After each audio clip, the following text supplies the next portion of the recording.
మనం ఏ దినాల్లో ఉన్నామండి? శ్రమల కాలంలో ఉన్నాం. ఎన్ని రోజులు అది? 40 days అనుకోండి, అందరికీ బాగా తెలిసింది. మరి 40 days.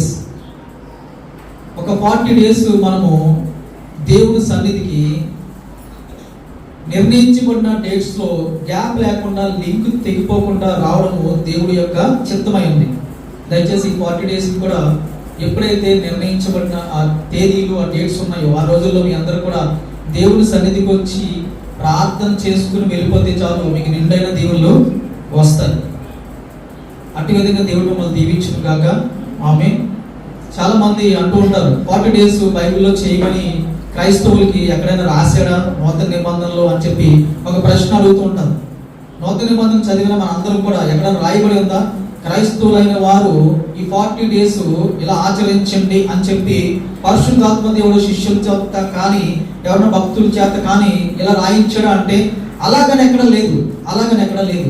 కానీ మన పూర్వీకులు మన ఆశీర్వాద నిమిత్తము ఏర్పాటు చేయబడిన ఒక కట్టడి కింద దాన్ని మనం భావించి అందులో మనకి లాభం ఉంది కనుక, ఆశీర్వాదం ఉంది కనుక మనం దాన్ని పాటించవచ్చు. తప్పేమీ కాదు, అందులో ఆశీర్వాదం ఉంది.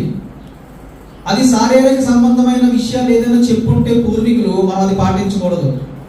మన పెద్దలే, మత పెద్దలే, గురువులే క్రైస్తవులకి శారీరక సంబంధమైన విషయం మీద ఏదైనా ఇలా మీరు చెయ్యండి, పలానా యోర్దాను నది దగ్గరికి వెళ్ళి మొలగండి అని చెప్తే అది శారీరక సంబంధమైంది కాబట్టి మనం అలా చేయనవసరం లేదు. కానీ వారేం చెప్పారు తెలుసా? దేవుడికి దగ్గరగా ఉండే అవకాశాన్ని ఇచ్చారు. 40 days దేవుడికి కొంచెం దగ్గరగా ఉండే అవకాశాన్ని ఇచ్చారు కాబట్టి అది మనం చేయొచ్చు. వాళ్ళు చెప్పినా చేయొచ్చు, చెప్పకపోయినా చేయొచ్చు. బైబిల్లో ఉన్నా సరే చేయొచ్చు. బైబిల్లో ఒకవేళ రాయబడలేదని చెప్పి మనం మానేయని అవసరము లేదు. 40 days ఉందాము, అవసరమైతే ఇంకో 10 రోజులు ఎక్కువ ఉందాం, ఇంకో 10 రోజులు దేవుని సన్నిధికి ఎక్కువగా నడుద్దాం, తీర్మానం తీసుకుందాం.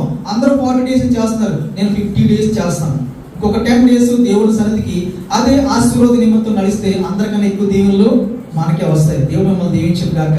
ఆమేన్.